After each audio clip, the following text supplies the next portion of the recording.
익숙함이 바른 삶을 방해할 때가 있습니다.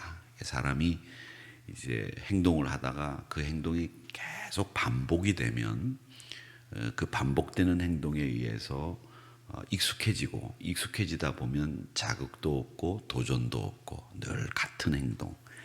너무 잘 안다고 하는 것이 안일함을 만들어내고 또 너무 잘 안다고 해서 함부로 말하게 되면 이 사람들과의 관계도 위험하게 되는 경우들이 있습니다. 그러니까 너무 잘 안다고 하는 그리고 가깝다고 하는 이 관계에서 위기가 초래되는 경우들은 대개가 자기가 잘 안다라고 하는 자만 그리고 익숙하다라고 하는 편안함 이런 것들이 문제를 일으키게 되는 거죠.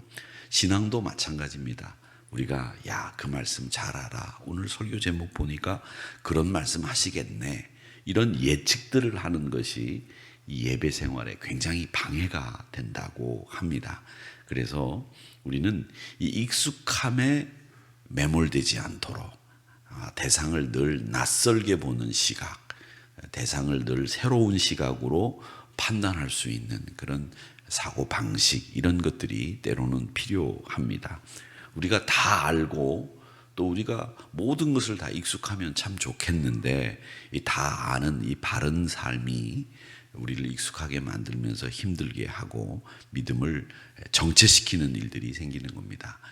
사회생활을 할 때도 우리가 왜 그런 얘기들 하죠. 안주한다라는 말을 씁니다. 안주한다. 이 말은 뭐냐면 내가 다 아는데 뭐 더 발전할 것도 없고 더 뒤로 갈 것도 없으니까 요 정도만 하면 돼. 요렇게 생각하는 거죠. 그러면서 발전 없는 관계를 만들어 가게 되는 거. 그것도 다 이 안주라고 하는 겁니다. 신앙생활이 이렇게 오랫동안 계속 익숙해지게 되면 늘 부르던 찬송, 늘 듣던 말씀, 우리가 늘 하는 반복적인 예배 행동, 이게 신앙생활을 안주하게 만들 수 있습니다. 그렇게 되면 신앙생활은 우리가 뭐라고 얘기하느냐면 침륜에 빠진다, 침체된다 이런 얘기들을 하죠. 그러면서 우리 믿음이 떨어진 것처럼 생각하게 만들게 돼요. 근데 제가 늘 말씀드리지만 이 믿음이라고 하는 것은 우리 수학에서 사인, 코사인 공식처럼 올라갔다 내려갔다 하는 건 있지만 이 믿음이라고 하는 것은 앞으로 전진하지 뒤로 가는 법은 없다. 제가 늘 말씀드리죠. 여러분의 신앙이 성결을 향해서 예전 구원받고 예수 처음 믿었을 때보다 분명히 더 좋아졌겠습니까? 나빠졌겠습니까? 나빠졌다고 판단하는 분들이 많이 계신데 나빠지지 않습니다. 믿음은 예전보다 내가 더 성결하고 더 예민해지고 더 나아졌습니다. 그런데 우리는 이 믿음이 올라갔다 내려갔다 하는 요 차이 때문에 믿음이 뒤로 갔다고 생각하는데 뒤로 가지는 않습니다. 그래서 여러분 침륜에 빠졌다 그러면 내 믿음이 높아졌다 낮아졌다는 할 수는 있지만 뒤로 가지는 않는다는 걸 확실히 알고 내 신앙을 더 열정적인 헌신적인 신앙으로 만들어내는 게 필요하다라고 하는 거죠. 자, 그러면 우리가 익숙하지 않고 어떻게 하면 신앙을 더 뜨겁고 열정적으로 계속 유지할 수 있을까? 이 부분에 대해서 오늘 이 말씀을 가지고 한번 생각해 보려고 하는데 이 신앙의 열정을 헌신을 잃지 않고 우리가 익숙함에 새로운 시각을 가지고 바라볼 수 있는 사람들, 그런 사람들은 늘 수용하는 사람들입니다. 수용하는 사람이라고 하는 말은 받을 줄 아는 사람이라는 거죠. 예수님과 가르침을 이제 서로 나누고 사역에 대한 변론을 이야기하는 오늘 이 성전에 있던 사람들의 이야기를 보시면 먼저 예수님과 논쟁이 벌어졌습니다. 그 논쟁이 뭐냐 하면 예수 그리스도라는 사람이 저 사람 종교 지도자들, 바리새인들과 서기관들이 죽이려고 했던 사람 아니냐 이렇게 이야기를 하면서 예수가 종교 지도자들에 의해서 죄인으로 정죄받고 사형을 구형받은 사람이 맞구나. 이걸 확인부터 하게 됩니다. 그런데 판단이 갈리죠. 어떤 사람들은 예수를 호의적으로 보는 사람으로 있는가 하면 어떤 사람들은 이 예수에 대해서 죽일 사람이다. 이렇게 판단을 한다는 겁니다. 그런데 예수님이 뭐라고 얘기하시냐면 28절에 내가 저 사람들이 어디서 왔는지, 저 사람이 어디서 왔는지 우리가 아는데 저 사람이 하늘로부터 왔다고 얘기를 한단 말이에요. 그러니까 이 사람들이 뭐라고 얘기하느냐면 내가 네가 나사렛 출신이라는 거 안다. 그렇게 얘기를 하니까 예수님이 이렇게 얘기합니다. 28절에 너희가 나를 알고 내가 어디서 온 것도 알거니와 내가 스스로 온 것이 아니라 나를 보내신 이는 참되신 분인데 너희가 그를 알지 못한다. 이렇게 얘기를 하시면서 하나님에 의해서 이 땅에 와서 사역을 하는 사람이라고 하는 것을 밝힙니다. 그런데도 그들은 그것이 어디서 왔다고 하는 인간적으로 나사렛에서 컸다는 걸 알고 있다는 이유만으로 그렇게 얘기했는데 이 이야기 이후에는 반박을 안 해요. 무슨 소리야? 하나님께로부터 네가 왔어? 너를 보내신 이가 참돼? 말도 안 되는 소리 하고 있네. 이런 얘기도 하지 않고 가만히 있다는 겁니다. 이 말은 뭐냐면 그 예수님의 확신에 찬 말씀 앞에서 이 사람들이 입을 다물어 버린 거예요. 입을 열 수가 없을 정도로 예수님은 확고하게 그 이야기를 하셨다는 겁니다. 그리고 그동안 예수님이 보여주신 능력은 하나님의 아들이 아니고서는 보여줄 수 없는 그런 행동을 했다는 겁니다. 그래서 예수님의 능력에 대해서 그들이 인정할 수밖에 없는 상황에 이르러서 나를 보내신 이가 참되시고 너희들은 내가 누가 보냈는지를 알아야 한다라는 이야기를 하는 거죠. 근데 이 예수님의 능력 앞에서 이 사람들이 부리는 것은 결국 뭐냐 하면 수는 자기들이 반박할 수 없을 때 부리는 수는 딱 두 가지입니다. 꼼수하고 술수입니다. 그게 음모인 거예요. 그 세상에서 하는 일들이 이 종교 지도자들이 하는 일들이 늘 그런 일이죠. 꼼수 부리고 술수 부리고 예수님을 죽이려고 작정하고 이게 마귀들이 하는 일이고 악한 일들이 바로 그런 일들입니다. 그렇기 때문에 오늘 이 바리새인들과 서기관들을 보면 종교 지도자들과 성전에 있던 사람들이 하는 짓들이 보면 예수님에 대해서 그런 식으로 행동하기 때문에 예수님은 행한 표정을 보면서 이 많은 사람들이 예수님을 따르던 사람들과 따르지 않는 사람들이 어떻게 행동하는지를 보여주는 거죠. 예수님을 따르고 예수님을 믿는 사람들은 그의 말을, 그의 표적을 수용한 거예요. 받아들인 거죠. 믿음이라고 하는 게 바로 뭐냐면 우리가 만드는 게 아니에요. 여러분, 우리가 어떻게 믿음을 만듭니까? 이 믿음도 뭐라고 하셨어요? 하나님의 선물이에요.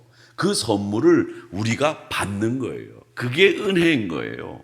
그러니까 우리가 뭐를 만들어내고 우리가 무언가를 창조해서 내가 뭔가를 이루려고 하는 게 신앙생활이 아니고 신앙생활은 하나님께서 값없이 우리를 위해서 예비하신 그 선물을 내가 마음문을 활짝 열고 받는 거, 그게 선물이고 그게 은혜고 그게 신앙생활의 본래 모습이라는 거죠.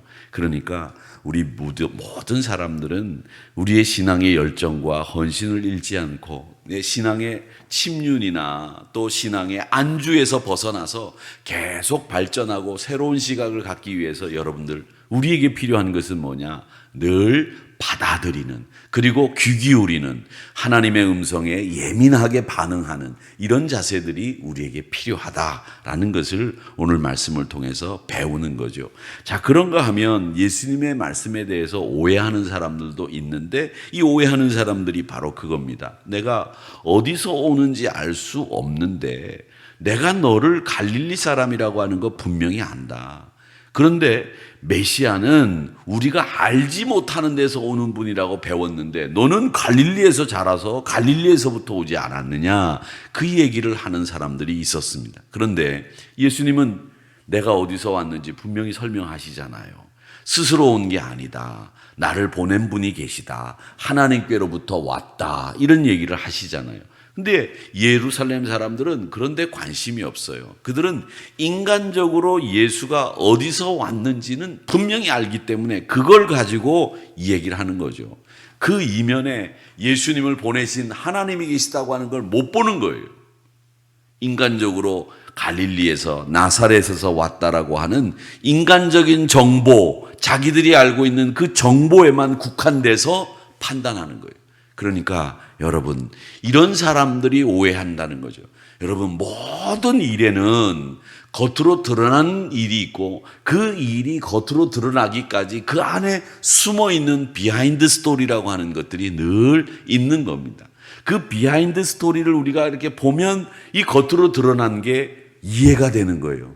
그런데 우리 사람들은 이 오해를 하는 사람들의 특징은 뭐냐면 이 비하인드 스토리나 그 과정을 잘 모르고 겉으로 드러난 것만 보기 때문에 오해를 하는 거죠.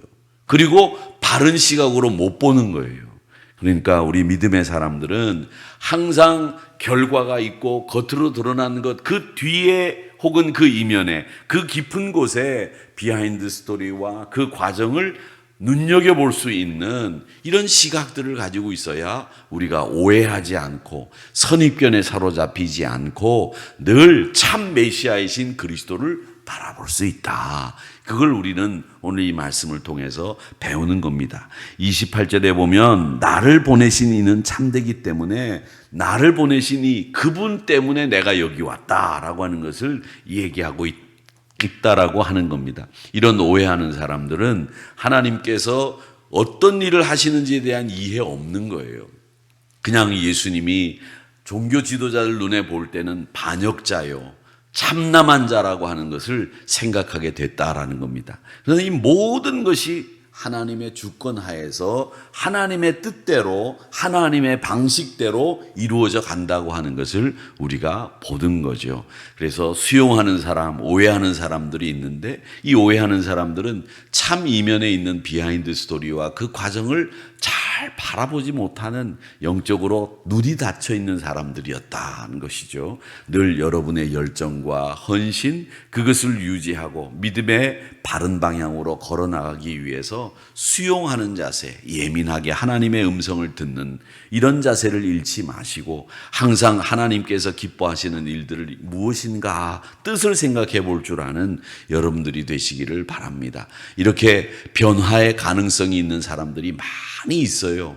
하나님의 말씀에 대해 확신을 가지고 있는 사람들이 많이 있는데 그런 분들이 바로 여러분들이 되시기를 바랍니다. 오늘 보니까 예수님이 또 반응을 보이세요. 사람들이 예수님에 대해서 불평하는 것을 듣고 종교 지도자들이 예수님을 잡으려고 이제 아랫사람을 보냅니다.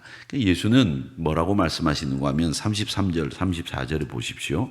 예수께서 이르시되 내가 너희와 함께 조금 더 있다가 나를 보내신 이에게로 돌아가겠다. 너희가 나를 찾아도 만나지 못할 터이요 나 있는 곳에 오지도 못하리라. 이게 무슨 말인가? 예수님이 순환당하고 죽임당하고 또 십자가에서 이제 죽임당하고 3일 만에 부활하셔서 승천하시는 이 과정을 예측도 못하고 생각도 못하는 사람들은 이 말씀이 도대체 무슨 말씀인지 이해가 안 되는 거예요. 그런데 우리는 그 사실이 있었다는 것을 알고 있기 때문에 이 말씀을 보면 왜 이런 말씀을 하셨는지 우리는 아는 거죠. 우리 주님이 나를 찾아도 나를 만나지 못할 것이다. 하나님 우편에 앉아 계실 터이니까 우리가 주님이 재림하시는 그 순간에 기쁜 낫으로 보게 될 터이니까 이 말씀이 우리는 이제 이해가 되지만 그 당시 사람들은 이 말씀이 무슨 말이냐 말이야. 너 뭘 못 만나. 지금 내 앞에 있는데. 그리고 너 죽으면 못 만나는 거지. 이런 생각을 기본적으로 우리 인간의 삶의 근거에서 판단하고 있었다는 겁니다. 예수님이 죽고 부활하신 후에 하나님 우편 보좌에 앉으실 것을 이야기하시는데 이 이야기를 유대인 입장에서는 이해할 방법이 없었다는 거죠. 예수님의 이 말씀은 뭘 얘기하느냐? 너희들이 나를 믿고 따르는 사람들만 나를 만나고 나와 함께 할 거다. 임마누엘 할 거다. 이 얘기를 하시는 거예요. 또 반대로 보면 우리가 예수님 안 믿는 사람은 예수님 만날 수가 없잖아요.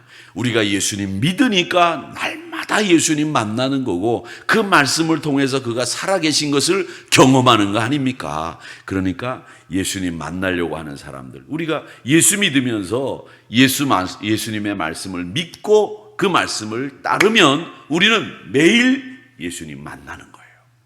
매일 그분과 동행하는 거예요. 그 임마누엘의 축복이 여러분들과 함께 하는 거죠. 사랑하는 성도 여러분, 그러니까 오늘도 여러분 예수님 말씀대로 그렇게 따르고 믿고 살면 여러분은 오늘도 예수님 만나시고 예수님과 톡 손잡고 같이 걸어가는 거예요.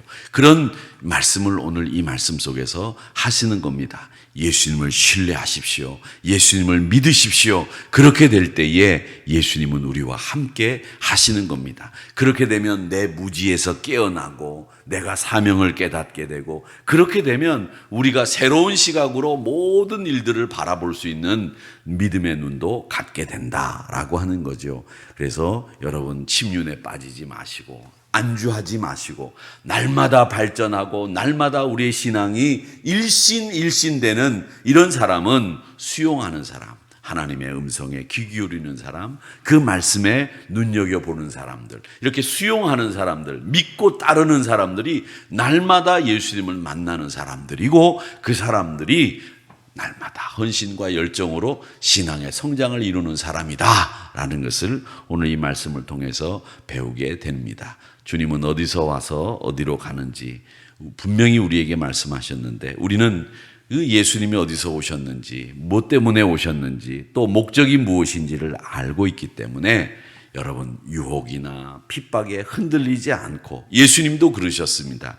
하나님 안에 있는 우리들도 내가 누군지, 내가 뭘 해야 되는지, 내가 가야 될 목적지가 어딘지를 분명히 알고 신앙생활 하시기를 바랍니다. 그럴 때 침륜에 빠지지 않고 안주하지 않고 오늘도 일신일신하는 신앙의 주인공들이 되고, 주님을 아는 이 지식의 깊이가 더 깊어지는 여러분들이 되실 줄로 믿고, 날마다 승리하는 우리 하누리 성도 여러분 모두가 되시기를 주님의 이름으로 축복합니다.